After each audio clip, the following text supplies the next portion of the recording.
Bonjour, nous sommes le jeudi 13 mars 2025 et le sujet est la fusillade qui a eu lieu mercredi matin sur l'A41 entre Grenoble et Chambéry qui a causé la mort de Jean-Pierre Maldera, un ancien de la Prègre grenobloise. Et donc il avait 71 ans. Que s'est-il passé? Ainsi que l'a révélé le Dauphiné libéré ce mercredi matin, une BMW dont on pense qu'elle circulait sur l'A41 dans le sens Chambéry-Grenoble a été prise pour cible peu avant 10h30 à la hauteur de Montbonneau, Saint-Martin, par des tirs d'armes automatiques provenant d'une autre voiture. Probablement une Kalachnikov, c'est souvent utilisé. Le conducteur de cette BMW serait alors sorti de l'habitacle pour tenter de fuir en courant en traversant l'autoroute. Les tueurs l'auraient alors poursuivi et achevé alors qu'il se retrouvait sur les voies de circulation Grenoble-Chambéry. Donc la victime, comme je disais précédemment, Jean-Pierre Maldera, 71 ans, connu pour être un ancien de la pègre grenobloise, appelé dans les années 80-90 les Italo-Grenoblois.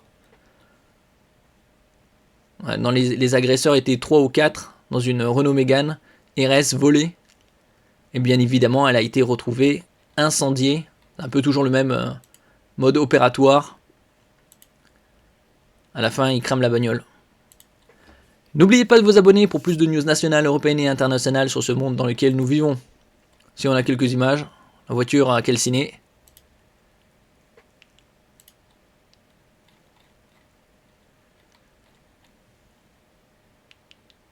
Un règlement de compte. Il faisait plus parler de lui depuis les années fin 90.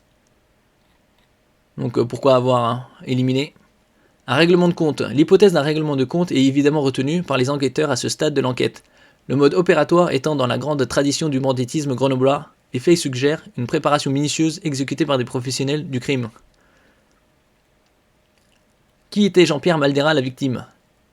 71 ans, était à la fin des années 70 mais surtout 80-90 l'un des grands noms du milieu grenoblois avec son frère Robert, de quelques années son cadet.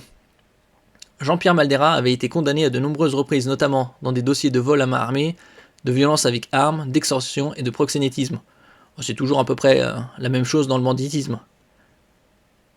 Il n'avait plus fait parler depuis la fin des années 90, ayant échappé à une enquête de grande envergure datant de 2004.